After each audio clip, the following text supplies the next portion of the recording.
ಚಿನ್ನು ಜಿಂಕೆಯನ್ನು ಉಳಿಸಿದ ಹನುಮಂತನು. ಹಸಿರು ಕಾಡಿನಲ್ಲಿ ಎತ್ತರವಾದ ಗರ್ಜಿಸುವ ಜಲಪಾತದ ಹತ್ತಿರ ಹಲವಾರು ಪ್ರಾಣಿಗಳು ಸಂತೋಷದಿಂದ ಬದುಕುತ್ತಿದ್ದವು. ಅವುಗಳಲ್ಲಿ ಚಿನ್ನು ಎಂಬ ಮೃದುವಾದ ಚಿಕ್ಕ ಜಿಂಕೆ ಇತ್ತು.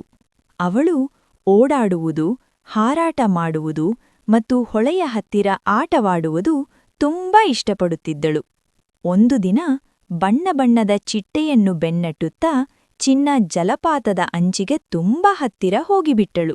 ಅಲ್ಲಿ ಕಲ್ಲುಗಳು ತೇವವಾಗಿದ್ದು ಜಾರಿ ಹೋಗುವಂತಿದ್ದವು. ಏಕಾಏಕಿ ಜಾರಿ! ಅವಳು ಸಮತೋಲನ ಕಳೆದುಕೊಂಡು ವೇಗವಾಗಿ ಹರಿಯುವ ನೀರಿಗೆ ಬಿದ್ದಳು.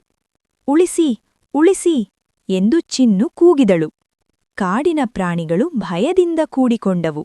ಆದರೆ ಯಾರಿಗೂ ಆ ಬಲವಾದ ಜಲಪಾತದಿಂದ ಅವಳನ್ನು ಉಳಿಸುವ ಶಕ್ತಿಯಿರಲಿಲ್ಲ. ಅಷ್ಟರಲ್ಲಿ ಆಕಾಶದಲ್ಲಿ ಶಕ್ತಿಶಾಲಿಯಾದ ದೇವ ಹನುಮಂತನು ಹಾರುತ್ತಿದ್ದರು. ತಮ್ಮ ತೀಕ್ಷ್ಣ ದೃಷ್ಟಿಯಿಂದ ಅವರು ಜಲದಲ್ಲಿ ಹೋರಾಡುತ್ತಿದ್ದ ಚಿನ್ನುವನ್ನು ಗಮನಿಸಿದರು.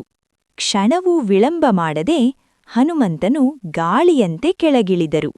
ತಮ್ಮ ಅದ್ಭುತ ಶಕ್ತಿಯಿಂದ ಅವರು ಗರ್ಜಿಸುವ ಜಲಪಾತಕ್ಕೆ ಜಿಗಿದು ಚಿನ್ನವನ್ನು ಕಲ್ಲಿಗೆ ಬಡಿದುಕೊಳ್ಳುವ ಮುನ್ನವೇ ಸುರಕ್ಷಿತವಾಗಿ ಹಿಡಿದರು.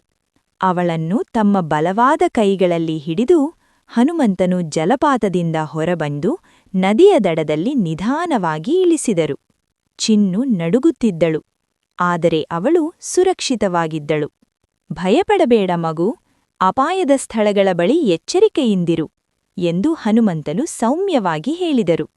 ಚಿನ್ನು ಕೃತಜ್ಞತೆಯಿಂದ ಹೇಳಿತು, ಧನ್ಯವಾದಗಳು ಹನುಮಂತನೇ, ನೀವು ನನ್ನ ಜೀವ ಉಳಿಸಿದ್ದೀರಿ. ಎಲ್ಲಾ ಪ್ರಾಣಿಗಳು ಸೇರಿ ಹನುಮಂತನ ಧೈರ್ಯ ಮತ್ತು ದಯೆಗೆ ಧನ್ಯವಾದ ಹೇಳಿದರು. ಮುಗ್ಧ ನಗುವಿನೊಂದಿಗೆ ಹನುಮಂತನು ಅವರನ್ನು ಆಶೀರ್ವದಿಸಿ ಮತ್ತೆ ಆಕಾಶಕ್ಕೆ ಹಾರಿದರು. ಕಥೆಯ ಸಾರ: ಎಚ್ಚರಿಕೆಯಿಂದಿರಿ ಮತ್ತು ಸಂಕಷ್ಟದಲ್ಲಿರುವವರಿಗೆ ಸಹಾಯ ಮಾಡಿ.